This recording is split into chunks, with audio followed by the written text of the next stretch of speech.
Саламатсыздар ма балалар? Бүгін сендермен біз әдебиетті оқыту бәрінен сабағымызды бастаймыз. Бүгін сыныпта барлық оқушылар түгел ме? Иә. Өте жақсы. Біз өткен сабақта қандай тақырып неге бердік? Үй тапсырмасы қандай болды неге берген тапсырма? Ал айтамын.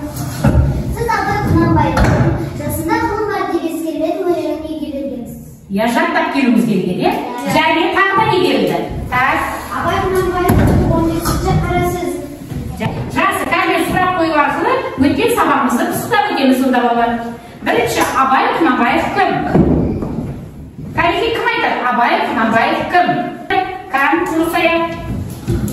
Абай Құнанбаев қазақтың ұлы жазушы ақыны және де жазушысы. Жақсы.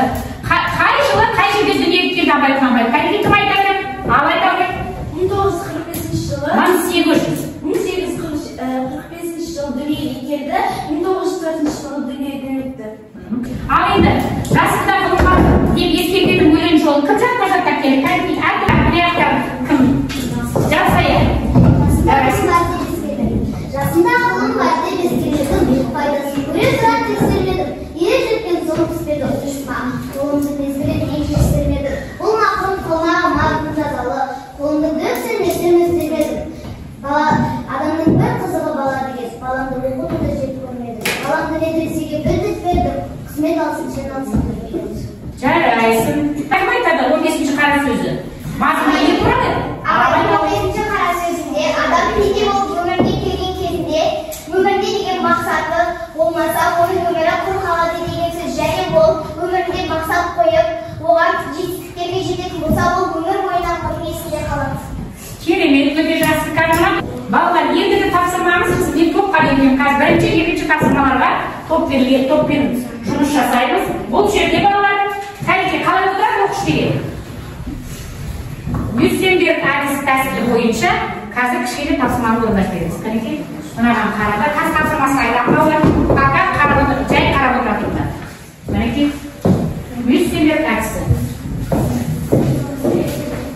Ал енді, бұдан бірнеше келе берген. Осының ішінен мағанасы бар сөзді табамыз. Қандай мағанасы бар бір сөз шықты? Біздің сөздеріміздің арасында бақыт деген мағыналы сөз шықты. Керемет, сендерде? Ал біздің арасында да бақыт деген сөз шықты. Жақсы, керемет, өте жақсы, сендерде? Бізде де бақыт деген мағыналы сөз шықты. Жақсы, бақыт деген мағыналы сөз шықты деген. Балалар, мына бүгін сендермен балалар, бақыт деген не деген тақырыпты өтеді екенбіз. Жалпы бақыттарыңыз өлеңдерді неге аударамыз? Тақтаға аударамыз. Ал айта қойыңдар балалар. Мына жерде сызбалы иә? Мына бақыт деген сөз тұр. Бақыт, атама, бақыт ақша дейді. Бақыт ақша, өнер, атақ, бақыт деген денсаулық, білім, байлық, жағымды мінез. Енді мұқият болыңдар балалар. Осы сөздерді барлықтарын мұқият қарай отыр. Әрқайсына бақыт деген қай сөзге теңеу керек еді? Бақыт деген сөзге денсаулық деген сөз жазылды. Өте жақсы. Бақыт деген денсаулық дейді. Маңыздысы. Бақытты болу үшін денсаулық керек болды. Жақсы. Тағы кім? Ақбал. Біздің бақытымыз ата-анамыз. Бақытымыз ата-анамыз дейді. Жақсы. Бірінші бақытымыз денсаулығымыз, екінші бақытымыз ата-анамыз, үшінші бақытымыз ол мектепте осы қазір білім алып жүргеніміз. Керемет балалар, міне көрдіңдер ме балалар? Бақыт деген сөзді сендер әртүрлі сөзге не қылып отырсыңдар қазір? Әр өз тұсынан теңеп отырсыңдар иә балалар иә? Тыңдаймыз мұқият балалар. Ертеде бір қыз бара болыпты. Ол өзінің кедейлігін айтып, үнемі қылмайды екен.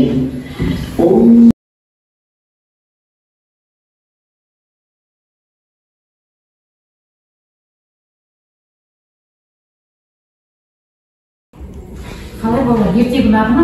Иә. Керемет иә? Иә. Мен айттым, бақыт деген сөзге қандай сендер сөзді егер өздеріне жақын болар еді бақыт болу үшін не керек деген кезде сендер бірнеше нұсқаны айттыңдар балалар, иә? Денсаулық дедіңдер, ата-анам дедіңдер, бақыт деген. Біреу айтты білім дедіңдер, бақыт деген, иә? Міне қарап отырсаңдар балалар, бұл ертеңіне түйгеніміз қандай екен? Бақыттың маңыздысы не екен бірінші?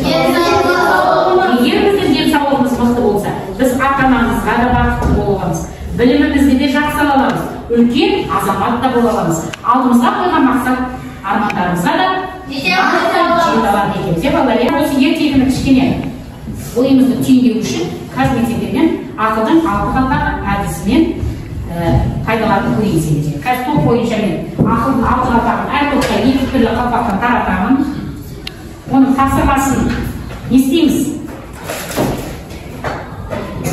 Тапсырмасын қазір тақтадан қарап отырып орындаймыз. Комиссияға бір рет ескертіп өтемін. Мына сендерге ақ қалпақ және қызыл қалпақ. Сендерге қара қалпақ және көк қалпақ. Ал үшінші қалпаққа сары және. Ендігі тапсырмамыз ақылдың 6 қалпағы деп айтады. Ойлаудың 6 қалпағы дейді. Осы ертегі бойынша қазір мен 6 қалпақты сендерге таратып бердім. Әр қалпақтың өзіндік тапсырмасы бар, иә балалар, иә?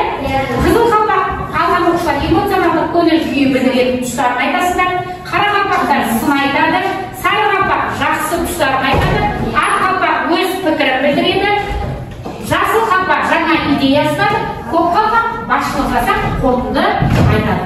Ал онда тапсырмамызды орындауды бастаймыз.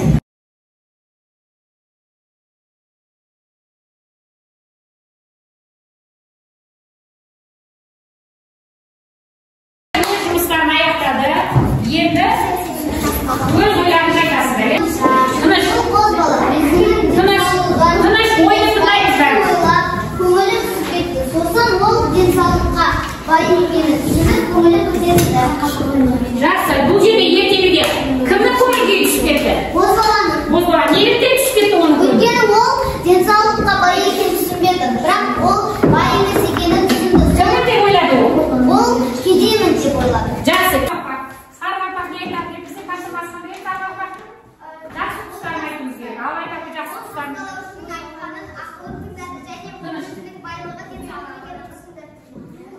Жасыл қалпақ не айтты көрейік жасыл қалпақ? Біз тапсырмасына береді жасыл қалпақтың. Оған ой қосамыз. Ой қосамыз. Қайын тыңдаймыз. Бозбала ер жетіп өзі өте бай болды. Және де ол басқа сол өзі сияқты кішкентай кезде өзі сияқты жүрген басқаларға ақылын айтты. Және ол жаңағы өзі сияқты жүрген өзін кедеймін деп ойлаған балаларға ақшамен емес денсаулықпен бай екенін түсіндірді. Жақсы, керемет. Жақсы балалар, біз ойлаудың 6 қалпағы арқылы бүгінгі ертегідегі жалпы эмоционалдық көңіл-күйді, сын айтуды, жақсы тұстарын анықтадық, өз пікірлеріңді білдірдік, жаңа идея ұсындыңдар, басшылық жасап қорытынды айтыңдар. Жалпы жаңа идеяда не деп қалай деп ойлайсыздар? Жаңа қандай идея қосыңдар жансая? Болашақта оған қандай ұсыныс айтар едіңдер? Ол өзі ер жетіп, одан кейін өзі сияқты қажетті жасамау үшін басқа адамдарға сол өзі ақшамен емес денсаулықпен ғана бай болатынын түсіндірді. Жақсы түсіндірді. Ол болашақта болжай салайыншы балалар. Болашақта ол қандай бала болып өсті деп ойлайсыңдар? Өте ақылды, білімді болды. Өте ақылды, білімді болды. Және ол қарт адамдардың ақыл кеңесін тыңдап, олардың айтқан сөзіне еріп жүрді. Еріп жүрді және оның өмірінде өзінің ұстанымын етіп пайдаланды, иә? Және қалай ойлайсыңдар? Ол өте бай болды. Өте бай болды. Ненің арқасында байлыққа жетті? Денсаулығының арқасында жетті, иә? Оның денсаулығы 12 мүшесі сау адамның егер барлық адамзатта адамның 12 мүшесі сау болса, оның жетпейтін несі жоқ? Жетпейтін мақсаты болмай болады. Ол алдына қойған мақсатына тура жетеді. Дұрыс па балалар? Керемет. Керемет. Жалпы сабағымызды қазір аяқтайық. Аяқтау үшін қазір топтарды бір-бірімізді бағалап жіберейік. Жақсы ма? Бағалау балалар. 2 жұлдыз 1 тілек деп айтпайды. 2 жұлдыз дегеніміз 2 жақсы жақтарын жазамыз, 1 ұсыныс айтамыз. Түсінікті ме? Жақсы жақтары, олар жақсы жауап берді, және де белсенді болды. Ал оларға мен айтар, егер өзімнің кеңестерім, біздің топымыздың кеңесі, оларды көбінесе білетін ғана оқушы жауап берді. Сондықтан оған көптеген оқушылар атсалысты. Керемет.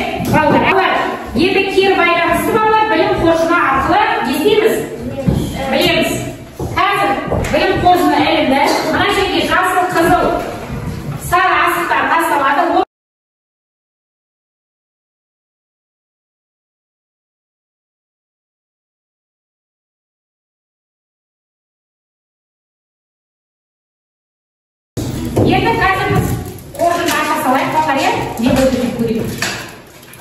Жасыл қоржын. Жасыл қоржын өте жақсы түсінді.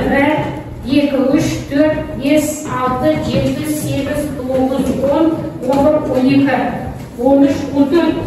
Жақсы балалар, бүгінгі сабаққа өте жақсы қатысыңдар. Барлықтарына көп рахмет. Сау саламатта болыңдар.